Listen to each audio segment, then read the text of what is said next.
अगर आपके परिवार में किसी को डायबिटीज है या किसी का वेट लॉस नहीं हो रहा है तो उनको इन ड्रग्स के बारे में जरूर पता होना चाहिए। Ozempic has become a house hold name in America.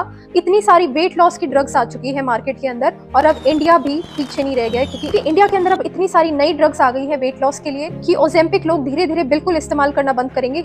इतनी बेटर ड्रग्स मार्केट में ऑलरेडी अवेलेबल हैं। तो पेशेंट्स का वजन जरूर कम होता देखा है ओजेम्पिक यूज करने की वजह से, लेकिन उससे भी ज्यादा बेनिफिट्स एक नई ड्रग के अंदर आई है विच इज टर्जिपेटाइड, जिसको हम मोन्जारो के नाम से जानते हैं। और tirzepatide is far superior as compared to Ozempic. तो मोन्जारो कम से कम 16% टू 22% बॉडी वेट को रिड्यूस करता है, डिपेंडिंग अपॉन कि आप कितने टाइम तक अपना ड्यूरेशन कंटिन्यू करते हो। 36 वीक्स तक, 72 वीक्स तक आप जितना ज्यादा ट्रीटमेंट लेते हो उतना ज्यादा सिग्निफिकेंट वेट लॉस देखा गया है। ध्यान रहे कि ये सारी ड्रग्स आपको सिर्फ एक एंडोक्राइनोलॉजिस्ट, एक डायबिटीज स्पेशलिस्ट ही आपको प्रिस्क्राइब कर सकता है। कोई भी क्वैक डॉक्टर आपको ये ड्रग्स नहीं दे सकता। अगर इन ड्रग्स के साइड इफेक्ट्स के बारे में बात करें तो मोन्जारो के सबसे बड़ा साइड इफेक्ट है जीआई डिस्टर्बेंस। तो पेशेंट को नोशिया, वॉमिटिंग, फीलिंग, ब्लोटिंग, ये सारे साइड इफेक्ट्स हो सकते हैं। तो इसके लिए हम पेशेंट्स को सजेस्ट करते हैं take smaller and frequent meals. ये जितनी रिसर्च हुई है इन ड्रग्स के ऊपर ये सारी बाहर की कंट्रीज में हुई है। इंडिया के अंदर हाल ही में ये ड्रग आई है।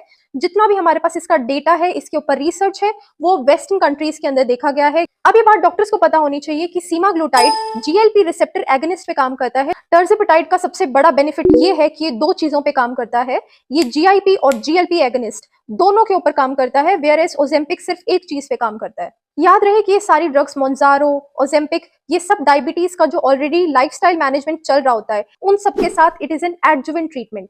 तो ये एक मेन लाइन ट्रीटमेंट नहीं है। वेट रिडक्शन के लिए it is a good drug. ये उन पेशेंट्स के लिए होता है जो पेशेंट ओबीज होते हैं, मोर देन बीएमआई जिनका 30 होता है, 40 होता है। ये ड्रग्स उन्हीं में स्टार्ट की जाती है, नॉर्मली ये पेशेंट्स में नहीं दी जाती। तो जिन पेशेंट्स के अंदर माइक्रोवैस्कुलर एंड मैक्रोवैस्कुलर कॉम्प्लिकेशंस होती है डायबिटीज की, उनके अंदर हमें ध्यान से देनी होती है ड्रग्स, क्योंकि इनकी कॉन्ट्राइंडिकेशंस भी हैं। अगर किसी पेशेंट को डायबिटिक रेटिनोपैथी है, अगर एंड स्टेज लिवर डिजीज है, तो ये ड्रग्स हम प्रेफर नहीं करते। उस टाइम पे हमें एक दूसरा मॉलिक्यूल चूज करना होता है। बट क्योंकि मोन्जारो के बेनिफिट्स इतने ज्यादा हैं, this is a good thing that has happened in Indian market. क्योंकि मोन्जारो सिर्फ डायबिटीज के पेशेंट्स के लिए यूजफुल नहीं है, उन पेशेंट्स के लिए भी यूजफुल है जिनका कोलेस्ट्रॉल डिरेंज्ड है, जिनका एचडीएल एलडीएल रेशियो डिरेंज्ड है, जिनका वेस्ट सर्कमफ्रेंस ज्यादा है। ये उन पेशेंट्स के लिए भी बहुत यूजफुल ड्रग है।